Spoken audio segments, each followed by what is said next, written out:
To go to some breaking news that we have been monitoring for you out of Ozark, Missouri. We are learning the death of two Missouri deputies. We are going to be listening in right now to the latest update for you right here on Live Now from Fox. County Sheriff. As you can see, we have many representatives of law enforcement from around the area and the state. As well as some of our federal partners here with me today. Today is a sad day for law enforcement in our community in southwest Missouri and across the state of Missouri. I want to express my sincere gratitude for everybody that's reached out to our agency and provided words of comfort, food, whatever it might be to help us through this situation. As you might know, this has been a very trying 24 hours, and I'm going to go through the timeline of yesterday and how this started, and then I will take a few questions, as well as some of my other law enforcement partners will take questions as well. So, yesterday, February 23rd at 3:53 p.m., Christian County 911 received a call about a deputy down in the roadway near the intersection of Highway 160 and Glossop Avenue in Highlandville. At 4:05 p.m., responding deputies arrived and found Deputy Gabriel Ramirez fatally shot laying in the roadway. At 4:09 p.m., a possible suspect vehicle was identified, and at 4:13 p.m., the Missouri State Highway Patrol with Stone County deputies and multiple other agencies responded to an address off of Y Highway in the Galena area.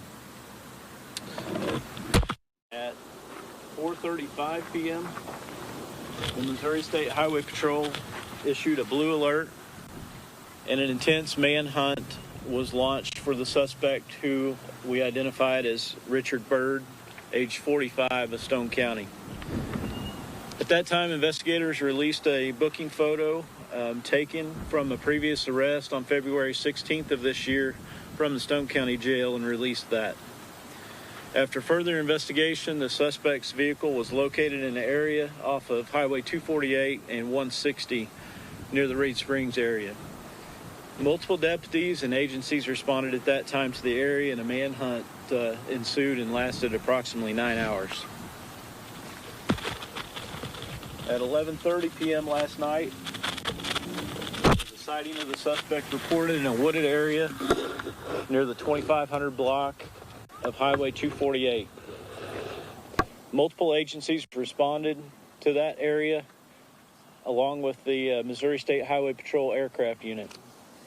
And at 11:38 p.m., law enforcement started taking gunfire from the suspect in the wooded area. At that time, Deputy Josh Wall, sustained a debilitating gunshot wound to the leg. Also at that time, Webster County Deputy Austin McCall sustained 4 gunshot wounds. Responding law enforcement could not reach the injured deputies at that time due to continued gunfire from the suspect. After taking multiple rounds of gunfire from the suspect, law enforcement was eventually able to rescue the injured deputies. During that time, Christian County Deputy Michael Hislope suffered a fatal gunshot wound while he was attempting to reach and rescue the downed deputies. Deputies Wall and McCall were both transported to the hospital with life-threatening injuries. At that time, law enforcement utilized an armored vehicle to approach the suspect who continued to fire upon law enforcement. At that time, multiple law enforcement officers exchanged gunfire with the suspect and ultimately eliminated the threat.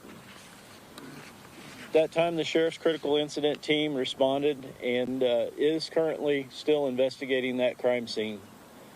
Deputies Wall and McCall are recovering from surgery, and they're both in stable condition at the hospital right now.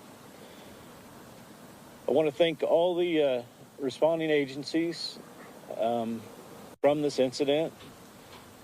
As you will hear, there are multiple agencies from across southwest Missouri and the state.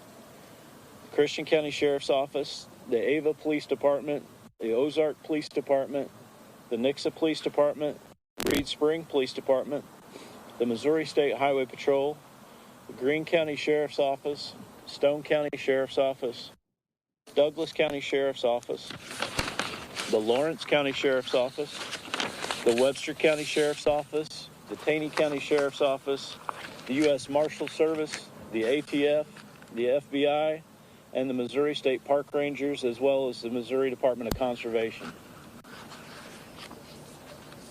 At this time, I will take questions as well as my partners. Sheriff Cole, can we start with a traffic stop?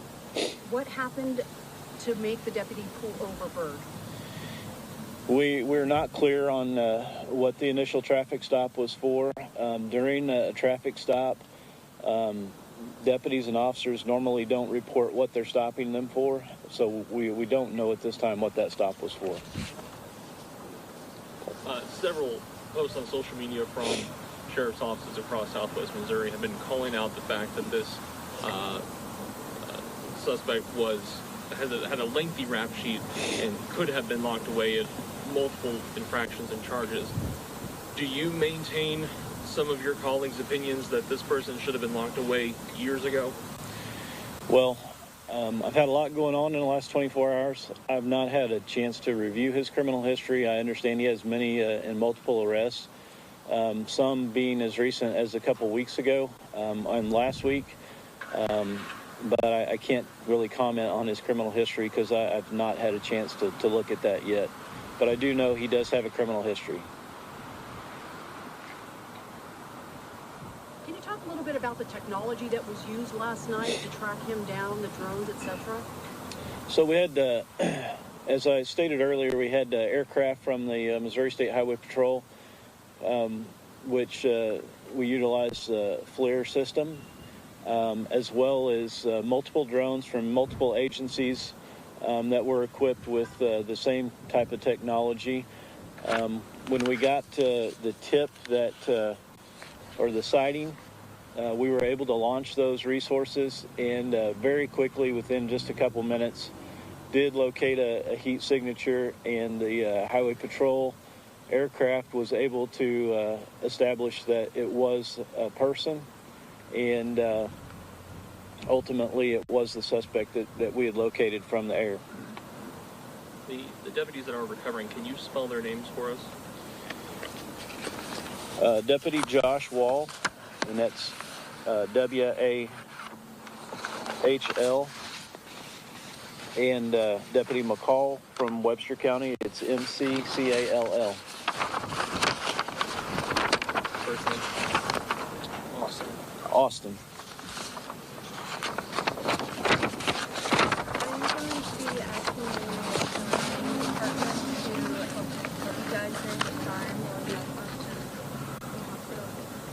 As far as answering calls for service, so currently the Ozark Police Department has been answering calls for service, assisting us.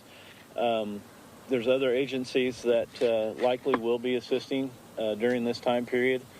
So if you do need our assistance during this time period and you live in Christian County, just know and understand that you may get a law enforcement officer from another jurisdiction that will be handling and taking care of your problem. But rest assured, they're all professionals and they will handle whatever needs to be handled. Is it known why the suspect was in the area at Christian County? No, it is not known. These cars have been parked out here for several hours, and in that time span, we've seen dozens of people leaving flowers. The gentleman was playing the bagpipes earlier. What does it mean to you and to all the other heads of the local agencies to have such a fast and immense response of support from not just the city of Ozark, but Christian County and across the region? Well, it's just a testament to the people of our community and our state and the support that we have for our law enforcement community. It's something that you don't see necessarily in every part of the United States, but we're blessed here in Missouri and Southwest Missouri with a huge support system for our law enforcement community. It's at times overwhelming. We have an unbelievable amount of food that's been delivered to the sheriff's office, an unbelievable amount of phone calls and people reaching out with condolences. So it's just a testament to the people that we serve. Can you give me a rough timeline of how long the second scene took place? Was it an hour, 2 hours, 3 hours? Do you have a rough timeline of that? So that scene is still currently going on as we speak. They're still investigating that crime scene.